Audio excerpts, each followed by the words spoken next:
Fresh morning விடிவெள்ளி நட்சத்திரங்கள் அனைவருக்கும் வணக்கம். எல்லோரும் நல்லா இருப்பீங்கன்னு நினைக்கிறேன். சாப்பிட்டீங்களா? வாங்க, நேற்று நம்ம கோலங்கள் எனக்கு எந்த அளவுக்கு பிடிக்கும் அப்படிங்கிறத நம்ம தொடர்ச்சியாக பேசிகிட்ருக்கோம். அந்த வகையில் நேற்று நம்ம இந்த காணும் பொங்கல் அதை பற்றி பேசிகிட்டு இருந்தோம். காணும் பொங்கல், கன்னி பொங்கல், திருவள்ளுவர் தினம், இதெல்லாம் அந்த கடைசி 4ஆவதாக வர்ற அந்த பொங்கல் தினம். அது ரொம்ப விசேஷமாக இருக்கும். அதை பற்றி தான் பேசிகிட்டு இருந்தோம். பொங்கல்னு வந்தாலே வீடு மட்டும் இல்லைங்க, அந்த வீதி, அந்த தெரு, அந்த ஊர், அது மாதிரி ஃபுல்லாக அந்த இடமே நல்லா என்ன மாவிலை தோரணமும், கரும்பும், எங்கே பார்த்தாலும் கோலமும், அவ்வளோ அழகாக மங்களகரமாக பார்க்குறதுக்கே ரொம்ப நல்லாயிருக்கும். அந்த கடைசி அன்னைக்கு மஞ்சள்லாம் கரைச்சி தெளித்து சொந்தக்காரவங்க மேலையெல்லாம் இது பண்ணி பண்ணுவாங்க சில இடங்களில். பொங்கல் ஒவ்வொரு ஏரியாலேயும் ஒவ்வொரு மாதிரி வேறு வேறு ஸ்டேட்லேயும் மகர சங்கராந்தி, அறுவடை திருவிழா, கதிரறுக்கும் விழா, இப்படின்னு ஒவ்வொரு நாட்டில் ஒவ்வொரு ஸ்டேட்லேயும் வேறு வேறு மாதிரி அந்த பொங்கலை ரொம்ப சிறப்பாக கொண்டாடுறாங்க. அது மாதிரி இந்த காணும் பொங்கல் கடைசி வருது இல்லையா, அந்த கன்னி பொங்கல் அன்னைக்கு நம்ம கும்மி அடிப்போம் அப்படின்னு சொன்னேன் நான். அந்த பெண்களெல்லாம், இளம்பெண்கள்லாம் சேர்ந்து, இளம்பெண்கள், வயசான பெண்கள், அனைத்து பெண்களும் சேர்ந்து அந்த பிள்ளையாரை கொண்டு வச்சு பிரசாதெல்லாம் வச்சு நல்லா கும்மி அடித்து நல்லா தாலாட்டெல்லாம் பாடுவாங்க. பிள்ளையாரே பிள்ளையாரே பிடிச்சு வச்ச பிள்ளையாரே அப்படின்னு சொல்லி நிறைய பாட்டு பாடுவாங்க. எனக்கு சின்ன வயசில் கேட்டது ஞாபகம்லாம் இல்லை அந்த வரியெல்லாம். அதுக்குன்னு நிறைய பாட்டு இருக்குது. அந்த பாட்டெல்லாம் பாடி அந்த பெண்களெல்லாம் சேர்ந்து சாமி கும்பிட்டு தேங்காயெல்லாம் உடச்சி பிரசாதம்லாம் எல்லாருக்கும் வழங்கிட்டு, அந்த பிள்ளையாரையெல்லாம் கலெக்ட் பண்ணிவிட்டு, எங்கள் ஊரில் கடல் இருக்குது, தண்ணி நிரம்பி வழியும் எல்லா பக்கமும். எல்லா பெண்களும் ஒவ்வொரு ஊர்லேயும் ஒவ்வொரு மாதிரி கடல் இருந்துச்சுன்னா, பக்கத்தில் கடல் இருந்துச்சுன்னா கடலில் கொண்டு போய் அங்கேயும் அதே மாதிரி கும்மி பாட்டெல்லாம் பாடி அந்த பிள்ளையாரை கடலில் கரைப்பாங்க. அப்புறம் பார்த்திங்கன்னா சில பேர் ஆற்றுல கரைப்பாங்க, சில பேர் குளத்துல கரைப்பாங்க. ஒருத்தரும் போக முடியல அப்படின்னா முடியாத பட்சத்துக்கு அந்த பக்கத்தில் உள்ள குளத்துலனாலும் கொண்டு போய் அந்த பிள்ளையாரை அந்த கடைசி பொங்கல் அன்னைக்கு கரைச்சி விடுவாங்க. இதுலேயே பாருங்கள் எப்படி ஒரு பொல்யூஷனே இல்லாமல் ஒரு அழகான பிள்ளையாரை நம்ம விநாயகர் சதுர்த்திக்கு இப்போ தானே நம்ம இந்த பிள்ளையாரெல்லாம் செய்கிறோம், களிமண்ணெல்லாம் செய்கிறோம். முன்னாடியெல்லாம் பார்த்திங்கன்னா நிறைய கெமிக்கல்ஸ் எல்லாம் சேர்த்து கலரெல்லாம் பண்ணி பிள்ளையாரை கொண்டு போய் கடலில், ஆற்றுல இது மாதிரி கரைச்சி தண்ணியை பொல்யூட் பண்ணிகிட்டு இருக்கிறாங்க. அப்படி இல்லாமல் அந்த காலத்தில் எவ்வளோ ஒரு பாரம்பரியமாக அழகாக சாணத்தில் பிள்ளையாரை கரைச்சி அதில் எந்தவித ஒரு கெமிக்கலும் இல்லாமல் அதை கொண்டு போய் கடலில் கரைச்சி அவ்வளோ அழகாக அந்த பாரம்பரியமாக அந்த பொங்கல் தினத்தை கொண்டாடுவாங்க. இப்போ அது மாதிரி எங்கள் ஊர் சைடு இப்போ நல்லா டெவலப் ஆகி இப்போ நிறைய இளைஞர்கள் எல்லாம் சேர்ந்து எல்லா ஊர்லேயும் விளையாட்டு விழா, அந்த வீதிக்கு வீதி, ஒவ்வொரு வீதிக்கு வீதியும் கூட விளையாட்டு விழா நடக்குது. அந்த காணும் பொங்கல் அன்னைக்கு, திருவள்ளுவர் தினத்தன்னைக்கு விளையாட்டு விழா. அப்புறம் இன்னும் பார்த்திங்கன்னா எந்த போட்டி இருக்குதோ இல்லையே, கண்டிப்பாக கோல போட்டி அங்கே நிறைய இருக்கும். எல்லா பெண்களும் அந்த வீதி வரிசையாக கோலம் போட்டு அவ்வளோ அழகாக அதை டெக்கரேட் பண்ணி அவ்வளோ அழகாக நல்லா வச்சுருப்பாங்க. அப்புறம் பொங்கல் விழாவில் பார்த்திங்கன்னா பொங்கல் வரிசையாக வீதி தோறும் பொங்கல் இடுறது, இப்படி வீதி வழியாக, ஏரியா வழியாக, அந்த ஒவ்வொரு ஊர் இப்படி பாரம்பரியமாக எல்லோரும் இப்போ நிறைய விளையாட்டு போட்டிகளை எல்லாம் அந்த தினத்தன்னைக்கு நடத்திட்டு வராங்க. எங்கள் அம்மா சொல்லுவாங்க, பொங்கலுக்கும் தீபாவளிக்கும் என்ன வித்தியாசம்னு கேட்டால் நம்ம குழந்தைங்கள்லாம் சொல்லுவாங்க, தீபாவளி அன்னைக்கு பொங்கல் சாப்பிட்லாம், ஆனால் பொங்கல் அன்னைக்கு தீபாவளி சாப்பிட முடியுமா அப்படின்னு. அது உண்மைதாங்க. இருந்தாலும் எங்கள் அம்மா என்ன சொல்லுவாங்கன்னா, தீபாவளி வந்தால் வீடே நாறி போயிடும், வீடு க்ளீனாக இருக்கிறதே இல்லை, ஆனால் பொங்கல் வந்தால் ஒரு வாரம் வீடு சுத்தம் பண்ணுறது, வீடு க்ளீனாகவே இருக்கும் அப்படின்னு சொல்லுவாங்க.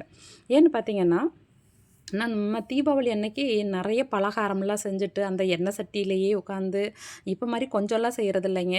அது செஞ்சு சொந்தக்காரவங்களுக்கெல்லாம் பலகாரம் எடுத்துகிட்டு போவாங்க. எங்கள் ஊர் சைடெல்லாம் பொண்ணுங்களை கல்யாணம் பண்ணி கொடுத்துட்டா பொண்ணுங்களுக்கு சீர்வரிசைன்னு ஒன்று கொடுப்பாங்க. அது அந்த பொண்ணு கடைசி காலம் வரைக்கும் அது கொடுப்பாங்க. அப்பா அம்மா கொடுப்பாங்க, அண்ணன் தம்பி கொடுப்பாங்க.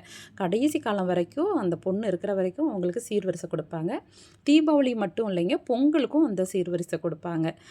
அதில் என்னென்னா, தீபாவளின்னா மஞ்சள், குங்குமம், பழங்கனி எல்லாம் வாங்கி வச்சுட்டு கொஞ்சம் ஸ்வீட்டு, அது வாழைப்பழம்லாம் நிறைய வாங்கிட்டு வருவாங்க.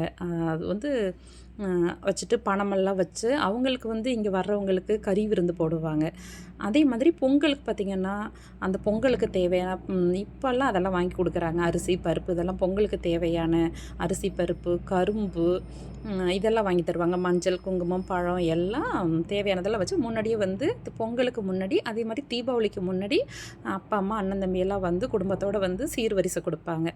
இப்ப காலத்தோட கட்டாயம் எல்லாம் வேற வேற ஊர்ல, வேற வேற நாட்ல இருக்கிறதுனால, குடுக்க முடியாமல்ல முடிஞ்சா குடுப்பாங்க. இல்லாட்டி ஊருக்கு போய் வாங்கிட்டு வருவாங்க. இப்ப எனக்கெல்லாம் நம்ம போக முடிஞ்சா போவோம். அப்படி இல்ல முடியாட்டியும் அவங்க வந்து மணி ஆர்டர் பண்ணி விட்டுருவாங்க. பணம் வந்து இப்ப ஜிபே பண்ணி விட்டுர்றாங்க. இல்லாட்டியும் பொங்கலுக்கு நாள் போனா கூட அங்கேயே வச்சு கூட எனக்கெல்லாம் அந்த சீர்வரிசை குடுப்பாங்க. அது மாரி தல பொங்கலுக்கும் ரொம்ப விசேஷமா இருக்கும். தல தீபாவளிக்கும் அப்படிதான் இருக்குங்க. அப்போ வந்து இந்த தல பொங்கல் அன்னைக்கெல்லாம் பார்த்தீங்கன்னா, ஃபர்ஸ்ட்டு பொங்கலுக்கு அந்த பாத்திரம்லாம் பொங்கல் பாத்திரம்லாம் எடுத்து குடுப்பாங்க. வெளியில வந்து அழகா முதல்ல கல்யாணம் ஆனாலும் சரி, முதல்ல வீடு கட்டி குடி புகுந்தாலும் சரி, என்ன வருஷம் வருஷம் செய்கிறவங்களும் இருக்கிறாங்க. அப்படி இல்லாதவங்க என்ன பண்ணுவாங்கன்னா, முதல்ல கல்யாணம் பண்ணி அது ஃபஸ்ட்டு வருஷமா இருக்கட்டும், அது மாரி வீடு கட்டி குடி புகுந்து அந்த ஃபஸ்ட்டு வருஷத்துக்கும் நல்லா வந்து அந்த சூரிய பொங்கல் இருக்கு இல்லையா? பொங்கல், தைப்பொங்கல் அந்த அன்னைக்கு வந்து நல்லா முன்னாடி வீட்டுக்கு முன்னாடி பெரிய குழியா தோண்டி நல்லா வாய்க்காலாட்டம் தோண்டி அதில் வந்து செங்கல்ல வந்து இழச்சு அதோட பவுடர எடுத்து அதுலயும் அரிசி மாவுலயும் அழகா அந்த அடுப்ப சுத்தி கோலம் போட்டு அதில் வந்து வெண்பொங்கல், சர்க்கரை பொங்கல் எல்லா காய்கறியும் அப்போ விளையிற நாட்டு காய்கறி, கொடி காய்கறி, செடி வகை காய்கறி, பரங்கிக்காய், அவரைக்காய், வாழைக்காய் இதெல்லாம் போட்டு ஒரு வந்து பொருமா செய்வாங்க அரைச்சு. அது கூட கீரை கடைவாங்க, வாழைக்காய் பொரியல் செய்வாங்க.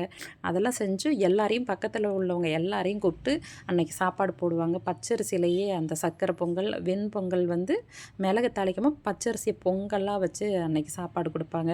அந்த அன்னைக்கு கோலம் வந்து பார்த்திங்கன்னா பெரிய கோலமாக போட்டிருப்போம். அதில் வந்து அந்த அடுப்புக்கு முன்னாடி பார்த்திங்கன்னா அடுப்பு அந்த மேடை அந்த பொங்கல் படையல் வைப்போம் இல்லையா? அந்த மேடையெல்லாம் என்ன பண்ணுவோன்னா அரிசி மாவுலையும் அந்த காவி பொடியிலையும் அழகாக கோலம் போட்டு தான் அந்த அடுப்பவே பற்ற வைப்பாங்க.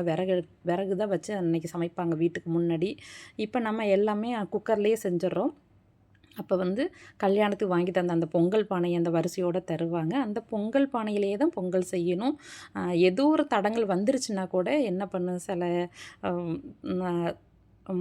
கெட்ட காரியங்கள் அது மாதிரி எதுவும் நடந்துட்டா கூட பக்கத்தில் வந்து யாரும் அந்த சம்மந்தம் இல்லாத ஒருத்தவங்கள வச்சு கூட அந்த பொங்கலை வந்து அழகாக செய்வாங்க. அது ரொம்ப விசேஷமாக இருக்கும் அந்த பொங்கல் வந்து. அதுவும் இல்லாம தீபாவளி பார்த்தீங்கன்னா, உங்களுக்கு வந்து மேக்ஸிமம் அமாவாசையோட சேர்ந்து வரும். அப்போ வந்து அன்னைக்கு வந்து பெருசா கோலம் போட மாட்டோம். அம் அ அமாவாசை அன்னைக்கு நெறைய வீட்ல கோலம் போட மாட்டாங்க. அந்த விரதம் எடுக்கிறவங்கலாம் கோலம் போட மாட்டாங்க.